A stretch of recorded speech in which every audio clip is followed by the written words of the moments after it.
Hello and welcome to our special show, Coronavirus Facts versus Myths. I'm Gargi Rawat. This is the show where we get you all the latest on coronavirus and also the vaccination process.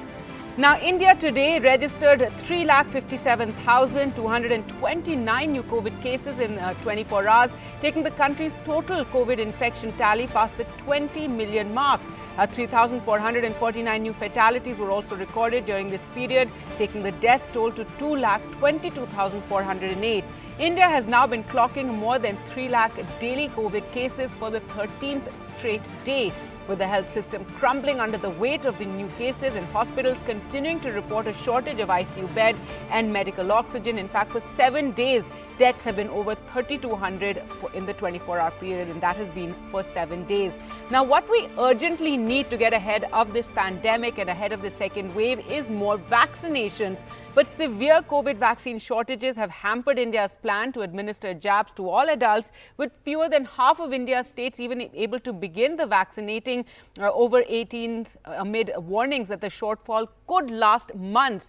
Over the weekend, more than 60 crore Indians became eligible for the COVID vaccine in a policy that was introduced in the wake of the deadly second wave hitting the country. However, as many had predicted, vaccine shortages are a huge challenge. All states are complaining. Clearly, there was no lack of forward planning when it came to the vaccines, with the Serum Institute of India, which produces Covishield, saying it will take a few months to ramp up production to the required numbers, claiming there was a delay in the orders that were placed with them.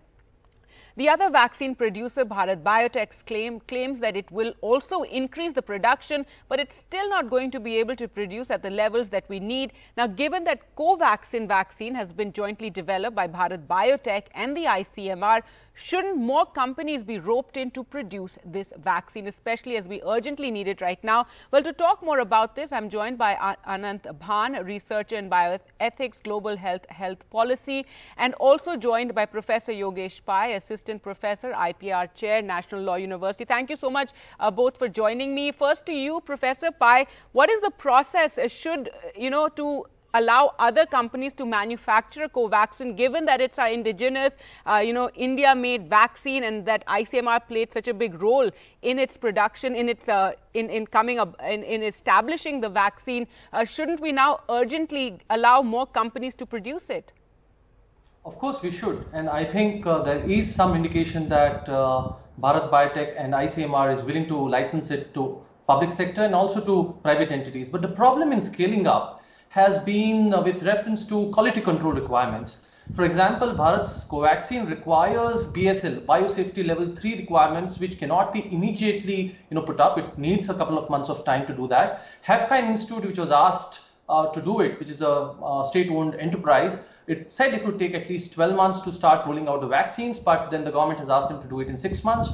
ILL, that is Indian Immunologics Limited, has a BSL-3 and it's going to start production very soon. But the fact of the matter remains that tech transfer not just involves transfer of the technology, including the virus, but also quality controls and other kinds of undisclosed information that needs to be transferred to other companies. Right. So there is talk that the government perhaps is in communication with some foreign companies over this. But again, you're saying this is a process that could take months? It could take months, precisely for the reason that scaling up and replicating facilities is not an easy task. Even if you consider Indian private firms which have expertise in pharmaceutical and drugs formulations, very few companies are engaged in vaccines. Although India is one of the highest vaccine producers in the world, the companies that have existing capacities to produce vaccines are limited in number. And that's one of the reasons why tech transfer needs to be enabled as quickly as possible so that scaling up can be undertaken. Right, Anand Bhan, it's just a very terrible situation right now, given the way COVID is, rampaging through the country and it's spreading so fast. And clearly there's a need to really ramp up the vaccination program. And even though we've opened it up to those who are, between the ages of 18 to 44, where are the vaccines is what most people are asking. Okay, thanks for having me. Yes, absolutely. That's a major challenge. I mean, the key concern right now is the supply constraint. And I think, as you were discussing, we need to find innovative ways of addressing it. Part of what we need to talk about is where are these vaccine producing units, and why don't we, why are we not able to leverage what we have to ramp up production quick enough? Unfortunately, in the public sector in India, we have a large vaccine production park, which was set up in Chengalpattu near Chennai, which has been lying idle for close to 10 years now. There is the Happin Institute in Mumbai. There is the CRI in Kasauli.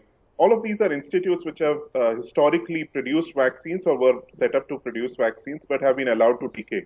India's vaccine growth is a growth of the private sector in India, but it's also a tale of decay of the public sector vaccine production facilities that we had for varying reasons. But it also is something which we need to talk about in terms of why was that allowed to happen and why are we not looking at those facilities which still exist in potentially working with them to get them up to speed and ready for production, because this challenge is going to stay on for the next few months. It's not like, even if we don't find a solution now, we should already be planning for how can we ramp up production in a few months' time. This inequity of vaccines is not just unique to India, it's a global inequity. There are many other countries in the West which have hoarded vaccines, and there are several countries which haven't even been able to get enough vaccines to vaccinate frontline health workers. So there is a global issue here as well, which needs to be talked about in terms of IPR, in terms of this structure which allows countries to pre-buy vaccines and prevent other countries from accessing vaccines. And in India specifically, as you were rightly saying, the government has a good negotiation point, which is the fact that it was a co-sponsor on both Covaxin and Covishield in the clinical trials, and so it should use that as a leverage to get these companies to agree to license it to other players if they are ready or if they can be prepared to manufacture vaccines. Right, and Professor Pai, now this is not just a conversation within India. This is in fact a global conversation now about vaccine makers and companies and pharmaceutical companies actually doing away with the intellectual property issues and allowing other companies to manufacture, and because clearly the world needs more vaccines right now. Yes, that's correct. And so India has proposed what is, along with South Africa and many other LDCs and African group countries, a proposal at the World Trade Organization to suspend intellectual property rights. One of the problems that we would still encounter, even if the proposal gets through, is active technology transfer, wherein firms that have the undisclosed information and trade secrets, how would that be transferred under the waiver still remains an important question. So we would want to use track 1 and track 2 diplomacy to get these firms from the West to transfer the technologies and ramp up production so that there is some kind of vaccine equity globally. Absolutely. And Anand Bhan, even within India, I feel like, the matter is so urgent that we need more companies to come together, perhaps some leaders in the private sector and the government to, organize them in such a manner that we just need to get more vaccines out there. And we're called the pharmacy of the world. We're told we have that technology and we really need to use that skill and really ramp up this vaccine production. Absolutely. We need innovative ideas and we need the government, the industry to come together towards this. And, there needs to be enablers, whichever way, to make that happen. It's also important, I think, as Yogesh was pointing out, that we should not forget that there is a quality element to this. It's not just about setting up the facilities and producing vaccines. Vaccines will only work if they are done in a certain quality manner. But of course, this is something we should have forecast. No, it's not, absolutely. Why are we having this discussion in May? We knew our population, we knew the size, we knew that we needed to get coverage, and we should have just been planning this months in advance. We were already talking about clinical trials last summer, so it's been more than a year we've just been discussing. Absolutely. Well, let's hope there is some thinking out of the box on how to get more vaccines in the country and ensure that the population is vaccinated. Thank you so much both for joining us on the show. Thank you very much. Thank you. Now, the other news today that's causing concern among many, AIIMS Director Dr. Randeep Guleria yesterday warned that the misuse of CT scans and biomarkers by patients having mild COVID symptoms. He said that the overuse of CT scans is increasing exposure to radiation that in turn escalates the risk of cancer. कई studies हुई हैं, एक study हुई जिन्होंने asymptomatic लोगों में सीटी देखा और ये पाया कि 30 से 40% एसिम्प्टोमेटिक लोग जिनको कोई लक्षण नहीं है, सिर्फ उनको कोविड पॉजिटिव है, उनके सीटी में भी कुछ पैचेस आते हैं और वो अपने आप बिना ट्रीटमेंट के खत्म हो जाते हैं। अगर हम एक सीटी कराते हैं, it is equivalent to almost 300 to 400 chest x rays. और ये भी डेटा है IAEA का भी, इंटरनेशनल एटॉमिक एनर्जी कमीशन का भी डेटा है, जो रेडिएशन प्रोटेक्शन इन मेडिसिन की बात करते हैं, कि बार बार स्पेशली यंगर एज ग्रुप में सीटी कराने से risk of cancer in later life increases. तो आप अपने आप को नुकसान ही ज़्यादा करा रहे हैं जब उसकी ज़रूरत नहीं है। क्योंकि आप अपने आप को रेडिएशन एक्सपोजर कर रहे हैं और उससे बाद में कैंसर होने का चांस बढ़ सकता है। Well, to talk more about what Dr. Guleria has said, we're joined by Dr. Yatin Mehta, Chairman, Medanta Institute of Critical Care. Thank you so much, Doctor, for joining us. So first and foremost, this has caused a lot of alarm among people, and we do know that a lot of people have been getting CT scans, especially in this second wave of the pandemic. If you could just explain to us, when is it that people do need to get a CT scan? See, first of all, let me tell all your audience that CT scan decision is to be taken by doctors and not by yourself alone. What has happened because of this too much of exposure on the television about COVID, that people have become half doctors. They should not be doing CT scans themselves. CT scan has limited role. It has really no role in non-hospitalized domiciliary patients. Okay, first of all. Secondly, if a patient is hospitalized and oxygen dependent, then the doctor will decide on the CT scan whether the patient is stable or not. Even in very severe patients, we at times do not do CT scans because it really does not significantly change your management. Okay? It is just to know how severe the disease is. It's more of a prognostic indicator and see if the patient is getting better or not. That too in stable patients. In unstable patients, you can't do CT scans. So CT scan in the management has really not a huge role.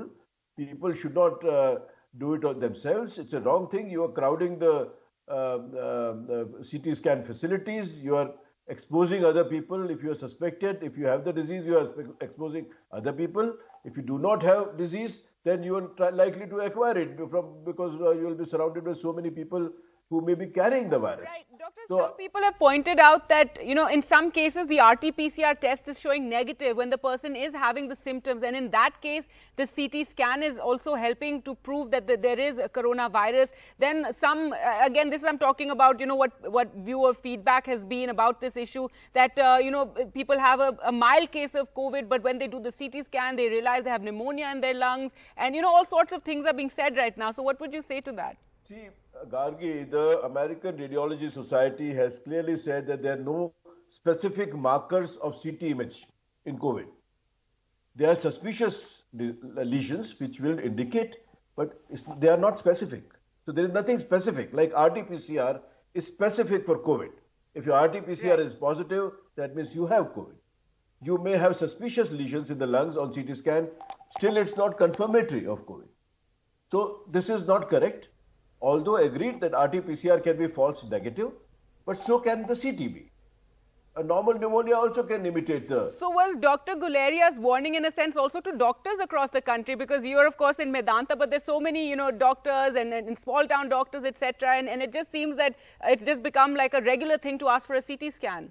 It has. And unfortunately, we are stretching our resources unnecessarily and exposing people to unnecessary radiation, which Dr. Guleria talked about. I mean, it's not a benign procedure. CT has exposing you to radiation, which itself can be detrimental on a long-term basis. So I would not advise people to run for a CT scan and establish their diagnosis, what they have. And then leave it to the doctors. And I'll also advise all the other peripheral doctors, the general practitioners or whatever respiratory medicine guys, not to unnecessarily prescribe CT scans. It's not required.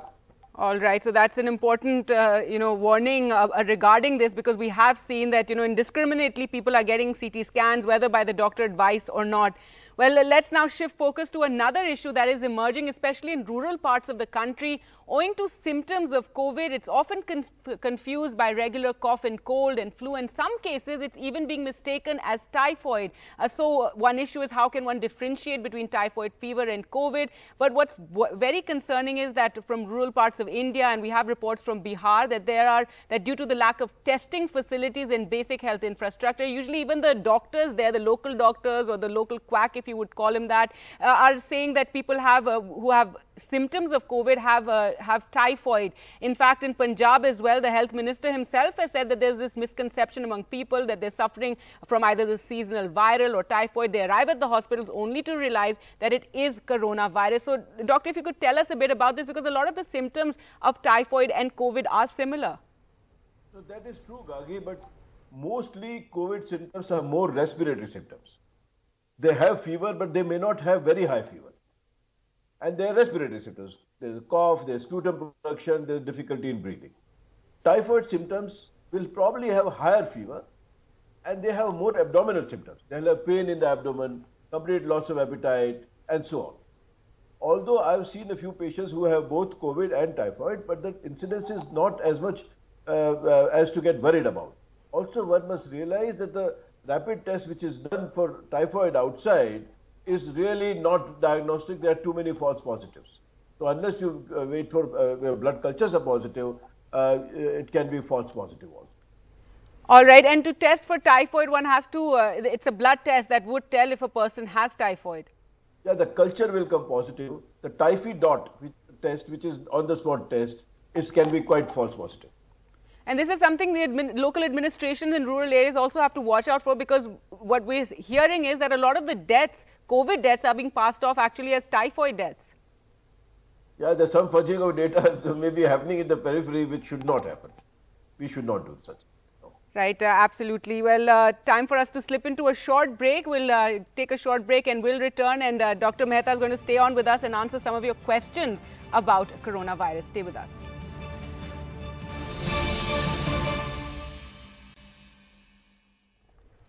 Welcome back. It's time now for a viewer question segment, and we have Dr. Yatin Mehta who's answering all your questions. We're joined by Arpan Bose, who's calling in from Chandanagar in West Bengal. Go ahead with your question. My question is, the persons or me also have kidney problems or kidney stones. Can they take vaccine? Or COVID vaccine? Okay, doctor? Yes, Arpan, there is absolutely no problem at all in taking the vaccine. Whichever vaccine you get, please take it. All right, so no fears if you do have kidney stones. Just go ahead and get yourself vaccinated if you're eligible. We have another caller, Pugal from Tanjavur. Go ahead with your question. Good morning, Mr. Doctor. Yes, go ahead. So my question is, when RT-PCR is failing, you are talking about that continuous CT exposure. People are fearing of there's cancer regarding cancer. So can I get the correct answer, reply from the doctor whether CT exposure causes cancer to the public? All right, I think that has really struck fear in a lot of people about the, how Dr. Guleria said it's like 300 X-rays and you are exposed to cancer. If you could explain that, doctor. No, see, that is correct. What Dr. Guleria said, there is exposure of one CT is like 300 plain X-rays, which I suppose a normal person would not undergo throughout his lifetime, unless he has a major illness. So I think it is not worth it. The possibility of getting cancer by one CT scan is quite remote, but it can happen. So it's not worth taking that chance. I mean, I wouldn't advise people to self-prescribe CT scan. All right, Dr. Guleria, perhaps just wanted to, scare people into indiscriminate use of the CT scan. We have Satbir Singh calling from Delhi. Satbir, go ahead. Yeah, नमस्कार ma'am, Delhi से बोल रहा हूँ madam अभी बहुत confusion है कि corona detect करने के लिए कौन सा टेस्ट कराएं, या सिम्टम्स को देखें, RT-PCR कराएं, एंटीजन कराएं या HRCT कराएं।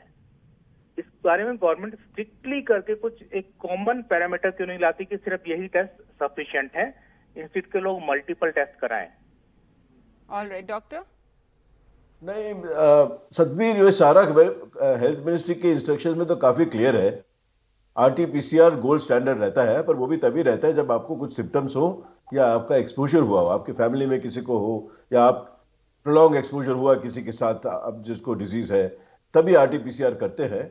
और RT-PCR गोल्ड स्टैंडर्ड है। CT स्कैन का मैं डिटेल में जवाब पहले ही दे चुका हूं गार्गी जी को इसके पहले सेशन में, तो उसका आप YouTube पे देख लीजिए, आपको आंसर मिल जाएगा। And doctor, is there a blood test also, if you could tell us? No, see, blood tests, Gargi, are not really recommended for. Blood tests are inflammatory markers. They are not for COVID virus. So blood tests do not confirm that you have got COVID or not. You don't have COVID. Because there are these fears that this... Once you have COVID, then the blood test may tell you how severe the disease is. Okay, because there are these fears that this new variant somehow evades the RT-PCR test, and or possibly it can, and that is why a lot of people have all the symptoms, but they test negative. See, so far there is no evidence that it will skip the RT-PCR. Okay. Yeah. So it should detect it. RT-PCR, but let me clarify to the public that RT-PCR, you take a swab either from the nose or the throat or both, and if the swab is not collected correctly, or if your viral load at that point of time is not sufficient, then RT-PCR can be negative. It's not like a blood test where it is positive or negative. Right, and so you should get tested again in a few days. And I have to say that, you know, back in November when I got COVID, my first test was negative, and then after 3 days I tested again because I did have fever and I had symptoms, and then it did come positive. So normally we recommend after 4 or 5 days of your symptoms, it's very likely to be positive. All right, we have another caller, Chalamani from Delhi. Go ahead with your question. Yeah, doctor. Good afternoon. Thank you. I have a question, doctor, to you. In India, why pregnant women are excluded from the vaccination, whereas in CDC, US is encouraging more and more women to get vaccinated even during the pregnancy and at the lactation stage. Right. Why in India we are not? All right, Dr. Mehta. Yeah, good question. A very relevant question also. So now, actually, the reason they were excluded from the vaccination initial indications was that the testing was not done on pregnant women. So when any drug or any vaccine is tried, initially it is not done on pregnant women so that it doesn't have any bad effect on the future child. But now this week the government, I'm told, is going to revise the indications, and pregnant women also may receive the vaccination. At least the lactating women can. Pregnant not yet. Sorry, the lactating women. Lactating women. Okay, not the pregnant. All right, so that is welcome news as and when it's going to be announced. And one final question, Abraham from Delhi, go ahead. Sir, I took 2 doses of Covishield in a span of 4 weeks. Now experts say it is more effective in 6 to 8 weeks. Then should I go for another shot for more effectiveness? This is one question. One more short question. Now, due to shortage of vaccine, if one does not get the second dose on time, what he should do? All right, doctor, go ahead. See, your first question answers your second question. Since now the government has said that you can extend it by 6 to 8 weeks, your second shot. So if your second shot is delayed by a couple of weeks, it really makes no difference. It's good. But he had the second shot within 4 weeks, but now he's saying, you know, they've extended the timeline, so what should he do? There is no problem. There is sufficient this thing. I also had my second shot within 4 weeks. Okay, that's reassuring for him, I'm sure. All right, well, thank you so much. We're completely out of time. Thank you so much, Dr. Mehta. I know you're very, very busy right now for taking time out and, you know, answering all our questions here on the show. Well, that's all the time we have on the show. Thanks so much for watching. Goodbye.